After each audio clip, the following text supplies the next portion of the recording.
Hello दोस्तों, SPSSITI YouTube channel में आप सबका स्वागत है। दोस्तों, आज हम एक DC सर्किट का क्वेश्चन सॉल्व करेंगे जिसमें हमें A और B के बीच में रेजिस्टेंस बताना है। दोस्तों, आप इस सर्किट को ध्यान से देखिए। जब हम इस सर्किट को ध्यान से देखते हैं तो 2 ओम और 4 ओम रेजिस्टेंस हमें सीरीज में नज़र आते हैं। तो हम अगर इस सर्किट को और सिंप्लीफाई करें तो ये इस तरह बन जाता है, 2 और 4 सीरीज में और उसके पैरेलल में फिर 12 ओम का रेजिस्टेंस। फिर हम क्या करेंगे, इन दोनों रेजिस्टेंसों को सीरीज रेजिस्टेंस का फॉर्मूला लगाकर एक कर लेंगे। तो हमने आगे करा है RT बराबर R1 प्लस R2, फिर बराबर ये 4 2 दे रखा, ये 4 दे रखा, जोड़ दिया तो ये टोटल आ गया RT इक्वल टू 6 ओम। तो इन दोनों को हमने जोड़कर एक बना लिया। तो आगे जो सर्किट बनेगा वो इस तरह का बनेगा।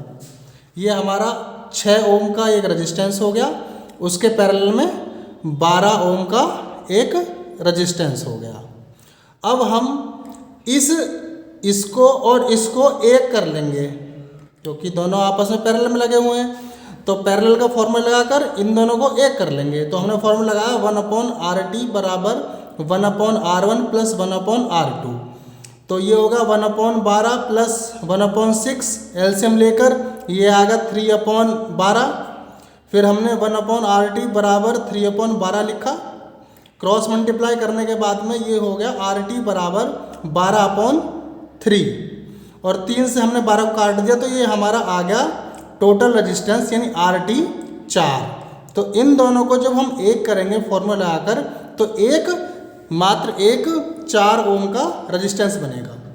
तो उसके बाद जो सर्किट बनेगा वो इस तरह का बन जाएगा। तो इन दोनों को हमने एक कर लिया, ये हमारे पास 4 ओम का रेजिस्टेंस आ गया।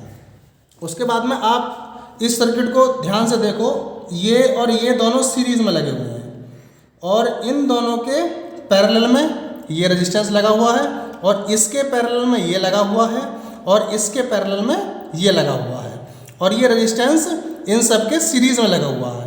तो इसे आगे सिंप्लीफाई कर लेते हैं। तो ये सब सीरीज में लगा हुआ है, इसको सीरीज में लगा दिया और हमने इसको और इसको सीरीज कनेक्शन हो रहे हैं तो हमने इस तरह कर लिया।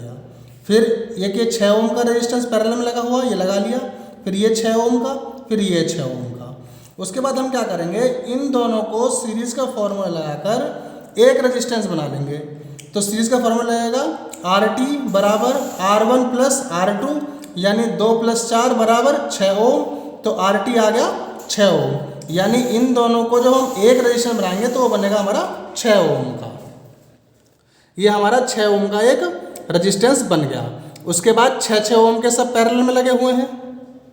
तो हम क्या करेंगे, इन सब को कैलकुलेट कर पैरेलल का फॉर्मूला लगाकर एक कर लेंगे। तो हम फॉर्मूला लगाएंगे 1/RT बराबर 1/R1 plus 1/R2 plus 1/R3 plus 1/R4 और इनकी वैल्यू पुट कर लेंगे क्योंकि 6 ओम के हैं तो सबकी वैल्यू 1/6 1/6 1/6 1/6 हो जाएगी। एलसीएम ले लेंगे। एलसीएम लेने के बाद में 1/RT बराबर आएगा 4/6। उसके बाद हम इसे क्रॉस मल्टीप्लाई कर देंगे तो RT आएगा हमारा 6/4।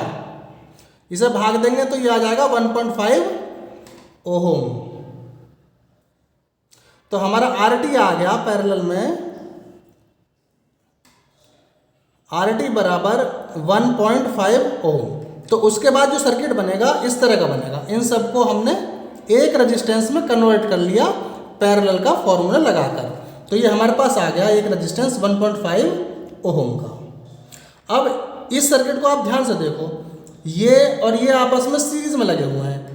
तो आप जो सिंप्लीफाई करोगे तो ये इस तरह बन जाएगा सर्किट आपका। तो ये आपका 3 ओम का जो रेजिस्टेंस है वो किसके सीरीज में आ गया, 1.5 ओम के सीरीज में। अब इन दोनों को हम सीरीज का फॉर्मूला अगर कैलकुलेट कर लेंगे और एक बना लेंगे।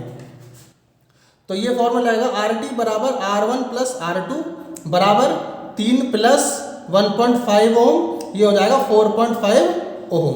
यानी जो इसका रेजिस्टेंस आएगा वो आएगा हमारा RT बराबर 4.5 ओम। यानी A और B के बीच में प्रतिरोध यानी रेजिस्टेंस क्या होगा 4.5 ओम।